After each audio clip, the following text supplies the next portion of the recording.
Welcome to A Magical Life, Health, Wealth and Weight Loss. I'm your host, Magic Barclay, lead practitioner at Holistic Natural Health Australia and #1 best-selling author. In this podcast, I aim to give you practical tips on how to accelerate and sustain your health, increase your financial, spiritual and emotional wealth, and to look at something that haunts many of us needlessly, weight loss. In some episodes, I'll have guests available to give you even more tips, but in others, the floor is yours. Drop us a line at A Magical Life Podcast on Facebook and let me know what you would like to know more about. Now, sit back and enjoy, because it is time for you to create and truly discover a magical life. Welcome back to A Magical Life. I'm your host, Magic Barclay, and today I'm joined by Seph Dietlin. We've just been having an amazing chat off air, but I won't send you all the spoilers right now. I'm going to let you hear from Seph in just a moment. Now, Seph loves to reveal to his audience how they can access power that they have to shape their reality with a system called the Miracle Method. And in our next episode, we're really going to dive into that.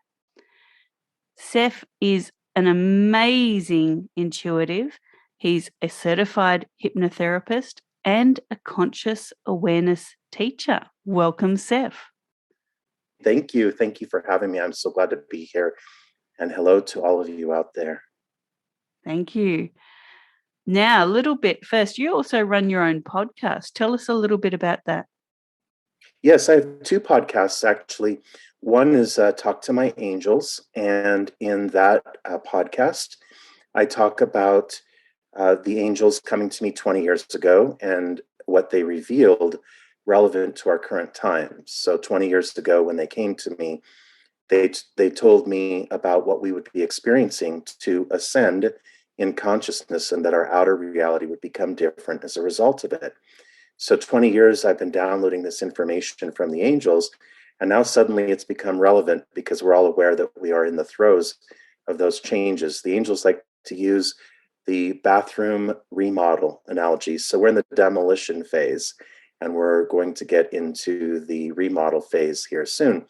And then I have another podcast that's launching soon called Earth Angels International.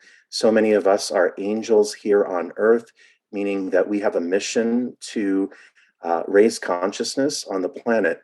And so this is about discovering the lives of other conscious luminaries who have discovered that they have a message for humanity. And so letting that message be heard, that will raise consciousness. Beautiful. Now, I just love your take on the world, and I always ask my guests the same 3 questions, and I really am intrigued by the different answers that I get. So here comes your first one. Seph, what can your expertise do to accelerate health? Now, when we're talking health, it's not just the physical, but it's also the emotional and the spiritual. Right. And they're really all tied together, honestly, as you well know. And the angle that I come from, and this is what I've learned through hypnotherapy and communicating with the angels, is that it's all consciousness. Now, that's a great word, right? But what does it mean? It's our awareness. It's our psychic energy. We can use all kinds of words for it. It's our soul. But at a higher level, we have an intelligence. And that intelligence is something that we're really beginning to tap into. And so how I direct people in this particular sense is by actually the word alignment, being connected, being tapped in. You could either live the regular life, go to work, get stuck in traffic, pay your bills, or we wake up consciously and begin to tap that potential.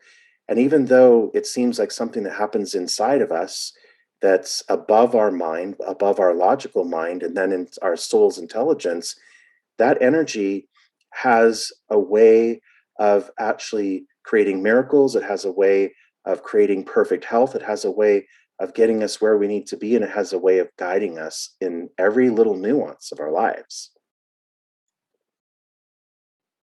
I couldn't agree more. Many people that I find are actually spiritually disconnected.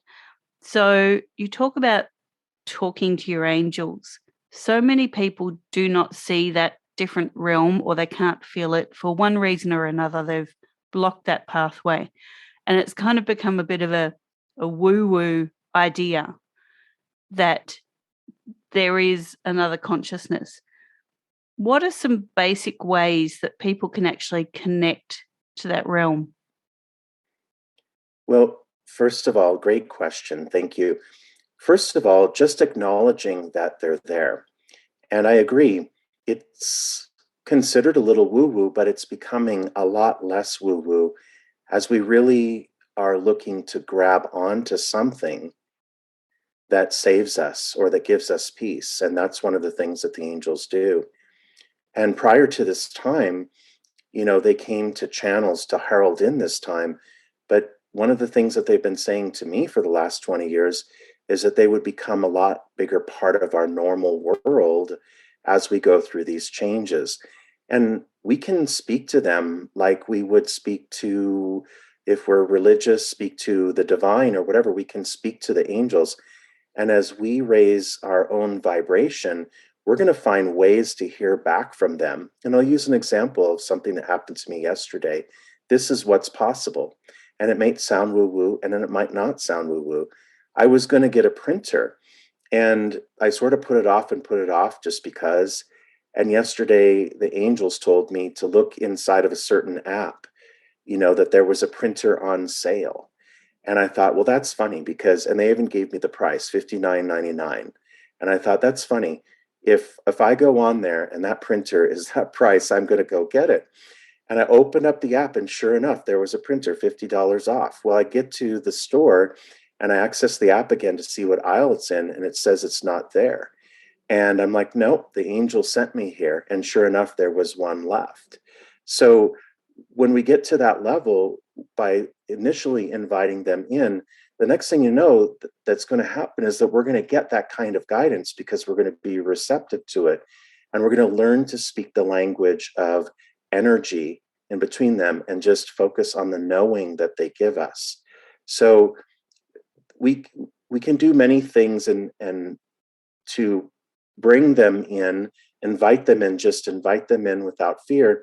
And then by actually focusing on creating a communication with them, that communication will become stronger and stronger. It's sort of like a radio band for those of you who remember the old radios that used to tune in. And it's just a frequency. And once you tap into that frequency and discover it, and they want you to discover it, that's the greatest part, especially right now. They really want you to speak to them. And once you access that frequency, then you can't even turn it off anymore. Couldn't agree more. With the world in turmoil, and certainly here in Australia, things just aren't looking fantastic. Let's just leave that there. I myself have been having dreams at night of my grandparents talking to me and almost taking me back in time to situations that weren't healed or weren't complete or didn't turn out the way I needed them to be or wanted them to be. And I've had my grandparents with me, taking me back through that, rewriting the history. And I've been waking with these, I guess, messages from the other side. And all the emotional turmoil has gone. I've never had that experience before, but it's been happening now for a couple of months. So is that my grandparents coming as my angels? That is your grandparents coming in and of themselves. Because once that channel is open, we can bring the angels in and our relatives. And let me share something with you. I have so much love for Australia. I've been sending so much light and love to Australia right now and the whole world for what we're all experiencing. And at the other end of this is definitely something amazing. I asked the angels one time, what can I do to use my ability to help? or to empower the world through this time. I know I'm called to do it. And I went into a meditation, and the angels came in, and this is how they'll come in. They'll come in meditation, a very deep meditation. I take people into hypnosis. And in hypnosis, you can tap into your guides there and also your loved ones. And the angels, they took me into a space where they said that it's just you. There is no adversary. It's all part of the hologram there on earth. And what happens when you tap into that is you begin to change your results. But there's so many different ways that they can reveal things to you. And when they speak to you in a certain way, there's just a knowing, and it's such a complete language that it defies description.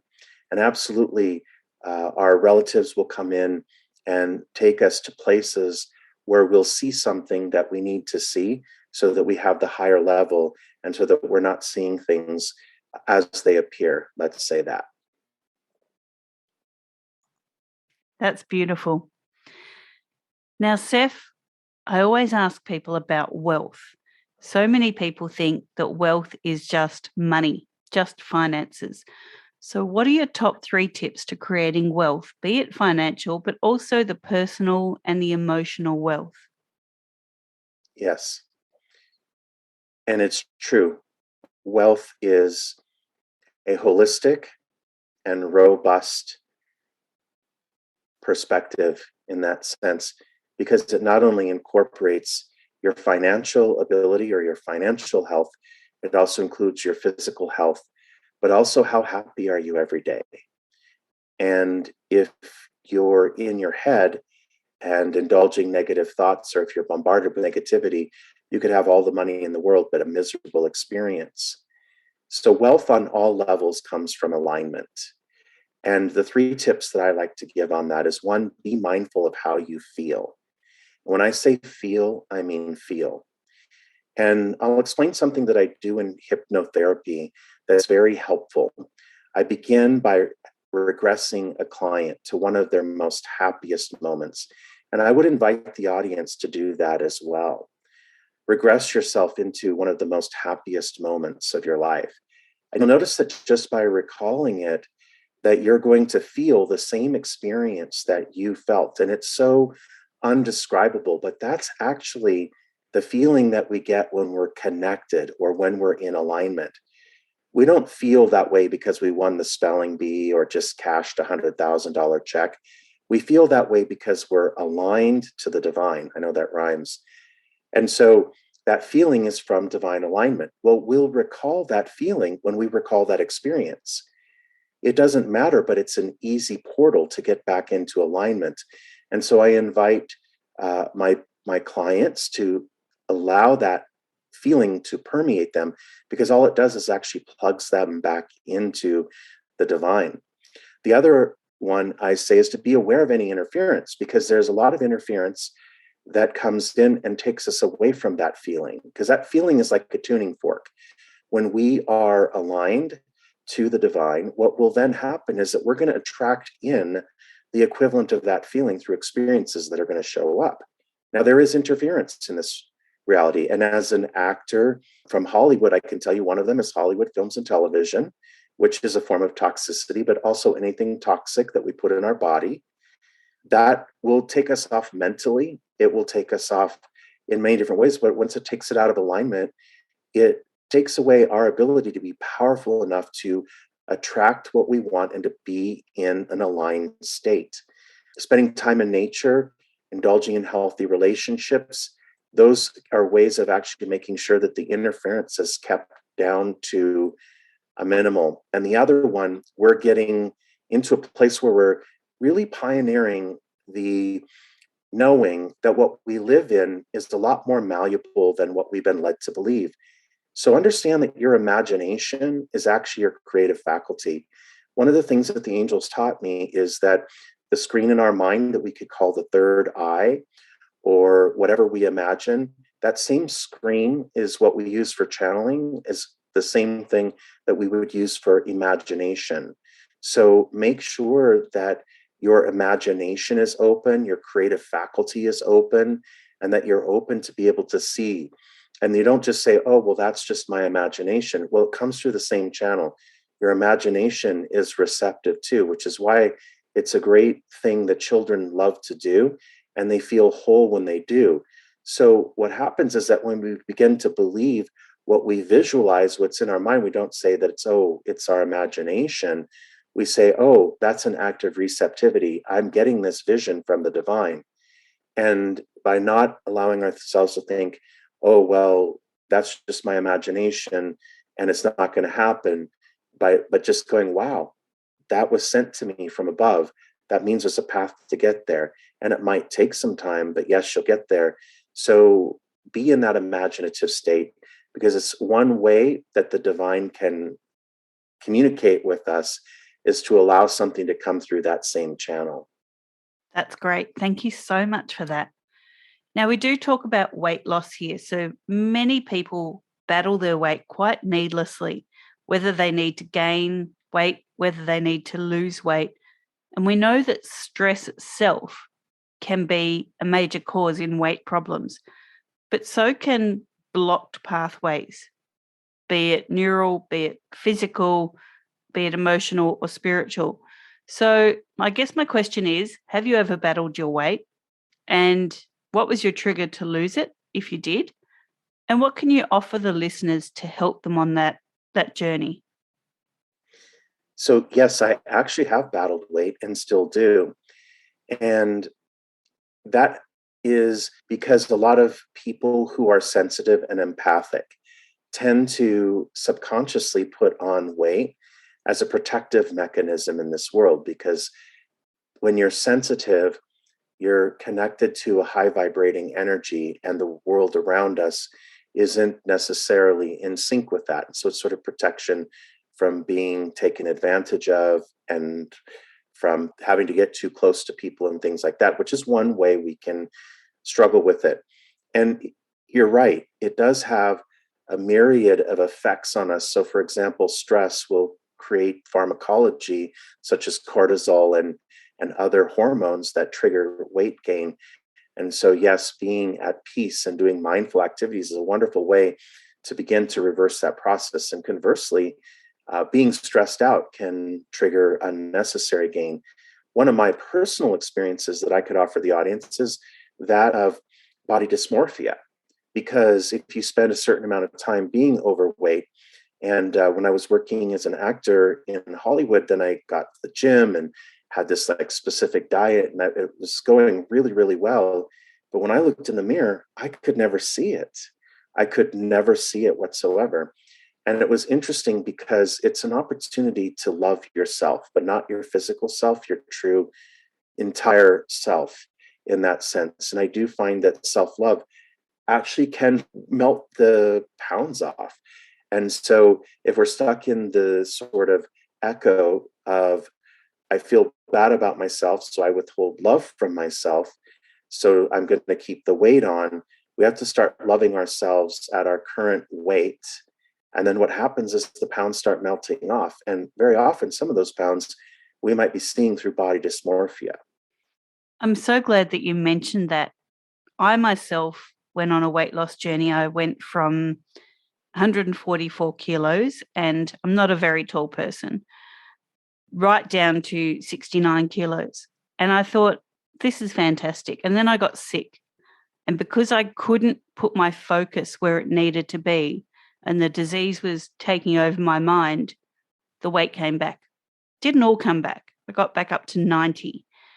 And I guess for me, it was really connecting with what was the subconscious driver, because when I looked in the mirror, I saw 144 kilos, even at 69 kilos. So it was almost like what I was seeing was the physical prophecy, because I had disconnected from self. And it wasn't until I really did start going down that self-care route and really caring about who I was, not what I looked like, that it started slowly coming off again. So I'm so glad that you mentioned that. You know, I used to go shopping for clothes when I had lost a lot of weight, but I wouldn't try anything on. And I'd go straight to the big girls section at Kmart, not to the off the rack size 10 section that I should have been at. So many people don't realize they have body dysmorphia. What would be the things that stand out for you to be able to tell them so that they can recognize that what they're seeing is not what's happening? Well, first of all, we can't hear what people are telling us because, for example, we would get feedback in our acting classes and people would always label me as fit. I'm like, who, me? Who are you talking about? So we can start to listen when people give us that sort of feedback. But even more important than that, I feel guided to mention this because when we go out about our day and we feel good about ourselves, our whole entire reality and experience is a mirror, mirroring that back to us. And if we feel great about ourselves, people open doors for us, people smile. I was in a Starbucks drive-through, and the person in front of me who didn't even encounter me bought my drink. I got up to the window and they said, "Oh, the person in front of you bought the drink." And when you go out not feeling good about yourself, all of a sudden you encounter the opposite. And if you take that one step further into that dysmorphia, when you start to actually feel good about what you do, you're going to see the results that you want to see, and they will show up in the mirror. But we also have to remember that what we see in the mirror is from a way different angle than other people see us. And we forget that. We're not told that. And so, I walked around for the longest time thinking I was the only one on the planet with this weird shaped body. It turns out it just happens to be that my eyes are where my eyes are, and the mirror is where the mirror is, and my body is where my body is. So I wasn't getting the right angle either. So I guess it'd be the angle of love for ourselves, but also the actual physical angle of what we see in the mirror isn't really what other people see.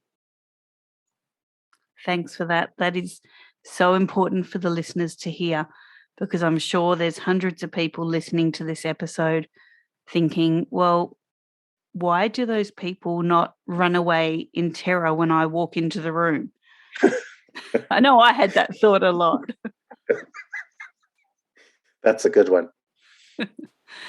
Coming from Los Angeles, which is like the most superficial capital of the world, or one of them, that statement is very funny.